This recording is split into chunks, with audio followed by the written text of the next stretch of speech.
अपने हैट्रिक जमा चुके हैं 3 बार लगातार, अब क्या उम्मीद लग रही है आपको? ये जो चुनाव है ये मेरा चुनाव है। मैंने जो इस्तीफा दिया था वो इस बात को लेकर के दिया था कि टीम कृषि के काले जो कानून बने और उससे जब देश में किसानों ने आंदोलन शुरू किया और उनकी तरफ से एक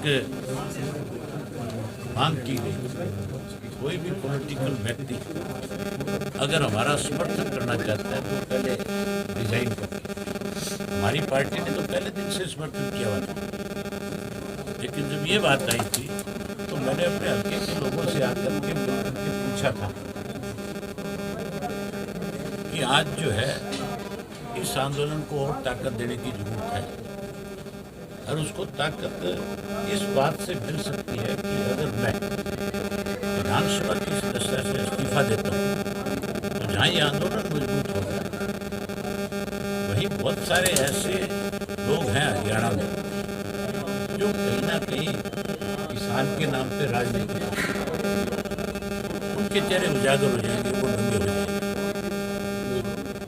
और मुझे लोगों ने खुद करके कहा था कि आपको तुरंत इस्तीफा दे देना चाहिए और मैंने लोगों की भावनाओं के अनुरूप विधानसभा से इस्तीफा दिया। और अब जब चुनाव आया तो इस चुनाव में भी मैंने हल्के के लोगों के जिम्मे छोड़ा था कि आप ही फैसला करो कि आपके यहाँ से कौन चुनाव लड़े। तो हजारों लोग जो है पंचायत के रूप में इकट्ठा हुए, चौपटा में इकट्ठा होकर के उन्होंने अपना फैसला सुनाया और मुझे कहा कि आप फिर से विधानसभा का चुनाव लड़ें। ये लड़ाई तो इलाहाबाद की जनता की और उन लोगों के खिलाफ है जो काले कानून बनाने में मददगार हैं, जिन्होंने काले कानून बनाए। कांग्रेसी दूध से धुले हुए नहीं है। कांग्रेस के लोग अब कहीं उंगली कटा के शहीद होना चाहते हैं, किसानों की बात करने लगे। इन कांग्रेस वालों ने 2012 और 13 में इसका ड्राफ्ट तैयार किया था। 2013 के लोकसभा के अधिवेशन के अंदर कांग्रेस की तरफ से बिल आया और उस बिल में इन्होंने खुल करके ये कहा कि हम इसको कानूनी अमलीजामा कहलाना चाहते हैं, लेकिन क्योंकि कांग्रेस के पास बहुमत नहीं था और भाजपा जो है इसका विरोध कर रही थी, लेकिन भाजपा के विरोध की बात नहीं थी।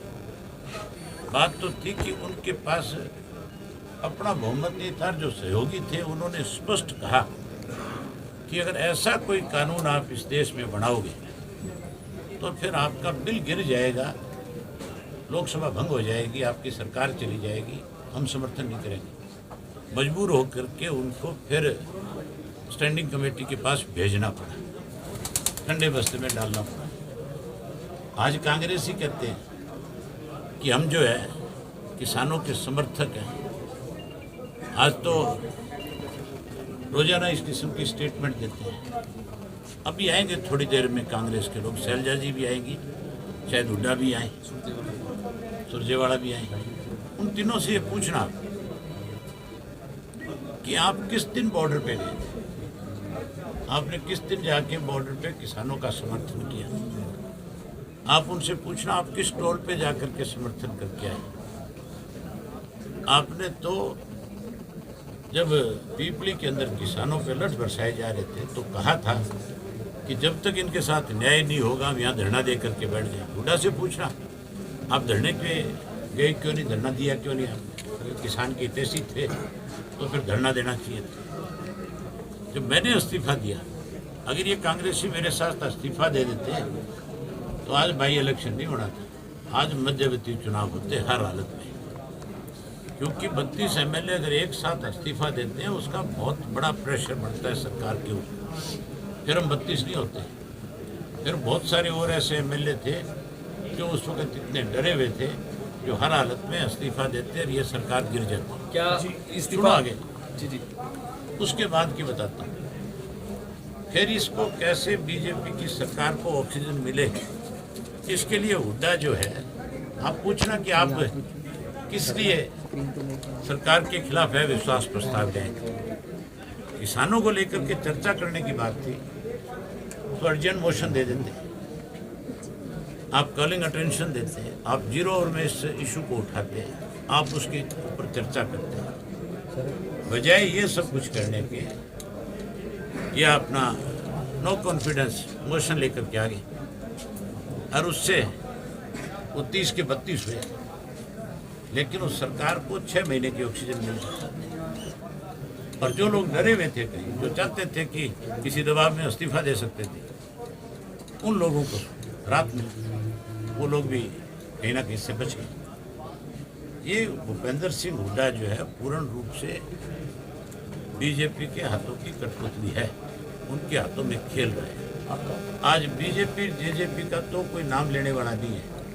आज ऐसी हालत है कि जब गांव में जाएंगे वोट मांगने तब लोग एहसास कराएंगे उनसे इस बात का, खास करके कि आपका जो फैसला है, जो 3 कृषि के काले कानून आपने बनाए हैं, ये हमारे लिए मौत है, हमारी डेथ के वारंट है। हम आपको किसी कीमत पे अपना वोट नहीं देंगे। लेकिन कांग्रेस को भी लोग साथ के साथ सबक सिखाएंगे। दूसरी तरफ कांग्रेस और बीजेपी की हालत तुम्हारे सामने है। आज जो है इनके पास अपने कैंडिडेट नहीं है।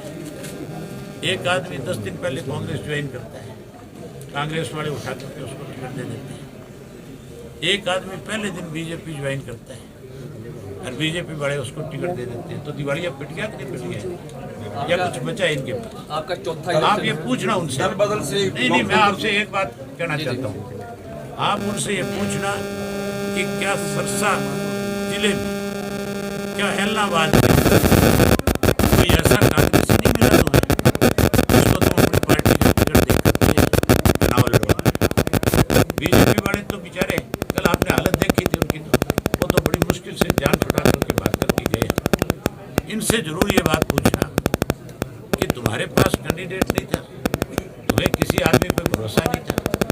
अगर भरोसा करते किसी पे तो फिर कांग्रेस का उम्मीदवार आना चाहिए था, ना कि पैराशूट से उतारने वाला उम्मीदवार आना चाहिए। कांग्रेस में भी गुटबाजी सामने आ रही है। भरत सिंह पहलवाल ने अपने कार्यकर्ताओं अपने गांव को बुलाया। भरत सिंह पुराना कांग्रेसी है। भरत सिंह को तब तो मेरे सामने बलि का बकरा बना दिया था जब बाई इलेक्शन, लेकिन अब कोई, मैंने भरत सिंह के जो सोशल मीडिया पे उसने अपने एक वो बना रखा, उसमें लिखा है, आपने वो पढ़ा कि नहीं पढ़ा?